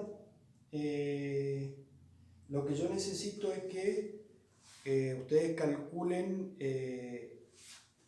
clasifiquen a esos elementos como activos o pasivos, los sumen, saquen el total del activo, el total del pasivo y me calculen el patrimonio neto. Como diferencia activo menos pasivo. Tienen 10 minutos. Le va a sobrar el tiempo. Cualquier duda me preguntan.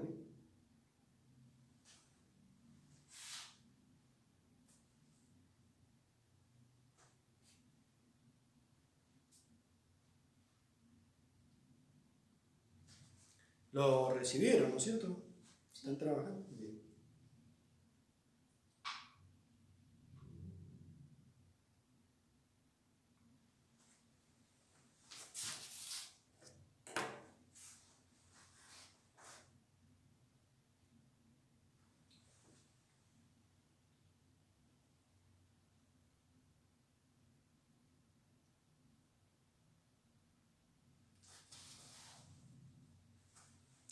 Vuelvo en 4 minutos, pero me pueden preguntar al grupo, yo me estoy llamando el teléfono.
Chicos, me preguntan ahí, la mercadería de reventa dice 0.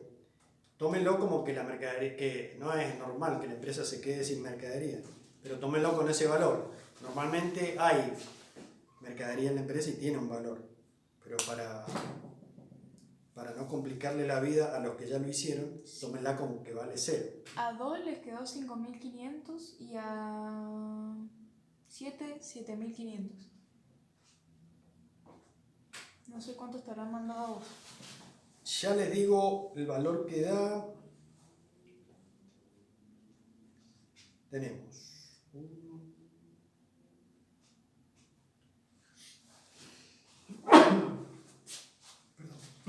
Perdón.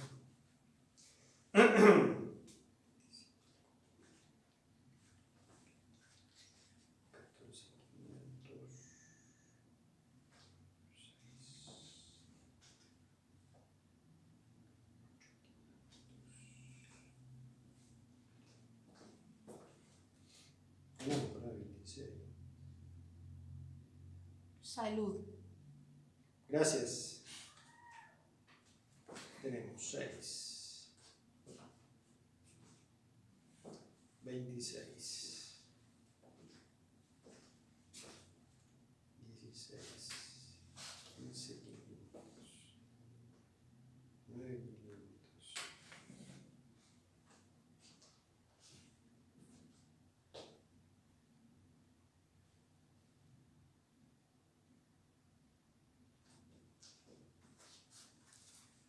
Bueno.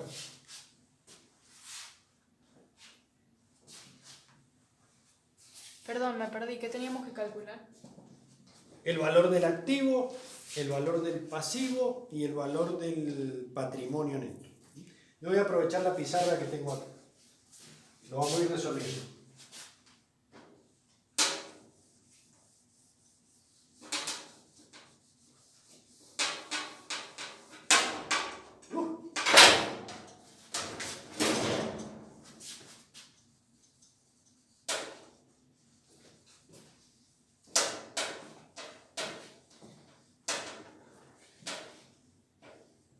Bueno, tenemos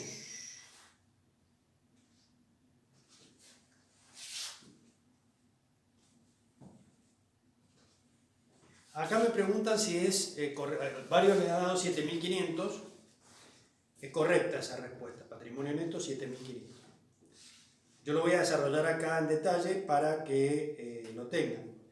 Efectivo, el ítem efectivo pertenece a un bien que pertenece al activo de la empresa.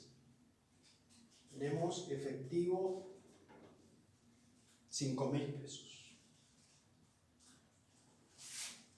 Pagarés a cobrar, o sea, son pagarés que han firmado mis clientes a mi favor, o sea, es un derecho a cobrar, también forma parte del activo.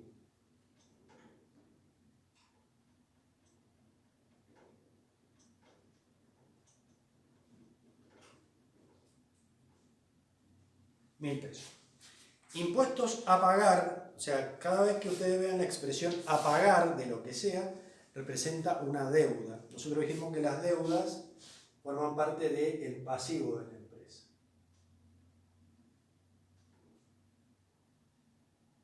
Impuestos a pagar, dice $2.000 pesos.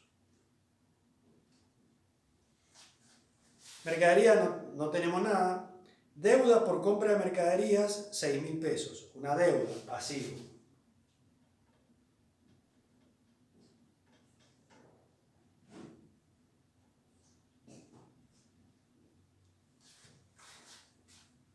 Inmueble de propiedad de la empresa, una propiedad. La propiedad es un elemento que pertenece a la empresa, es un activo.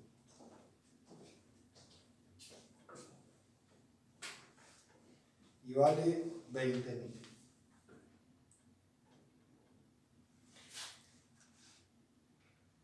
Una deuda por el seguro local, dijimos que las deudas son pasivas.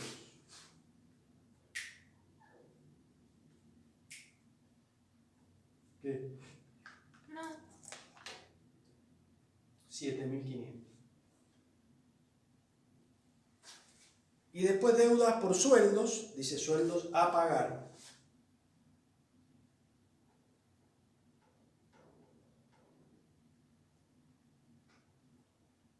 3.000 pesos.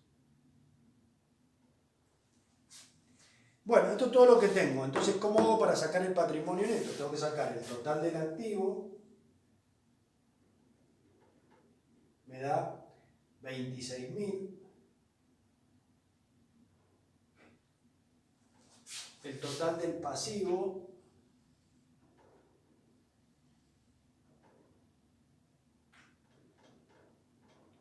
me da 8, 15, 18.500.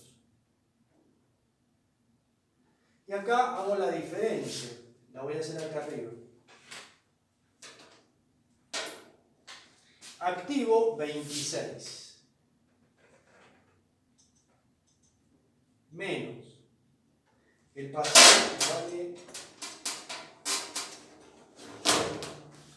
pasivo que vale 18.500. Eso me da un patrimonio neto, si yo resto 26 menos 18.500, un patrimonio neto de 7.500 pesos. O sea que acá el valor del patrimonio neto es igual a 7.500. Quiere decir, fíjense, atendiendo a lo que estudiamos recién, que acá la proporción de pasivo o de fuentes de capital ajeno es mucho mayor que el patrimonio neto. O sea, la mayor parte de mi activo lo estoy financiando con capital ajeno, o sea, con plata prestada. Eso puede ser que se haga durante un plazo breve, pero no es saludable en el largo plazo.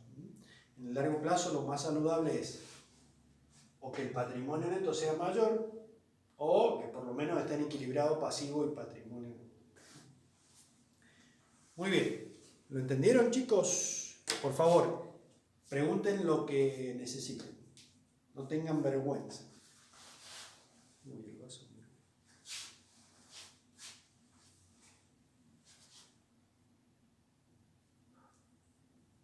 No. ¿No hay preguntas? ¿Seguro que entendieron? ¿Cuántos quedan? ¿2 conectados? 40. ¿Hay 40 todavía? ¡Vamos! Bueno, chicos, ¿no hay más preguntas? Los aplaudo a ustedes, el aguante, por haberme soportado hablando de tantas cosas. Y les aviso que mañana les voy a mandar una tarea relacionada con esto para que la hagan y la revisamos la clase que viene. Así que bueno, sigan firmes ahí en la cuarentena, que ya dentro de pocas semanas, si Dios quiere, nos vamos a ver físicamente. ¡Chao!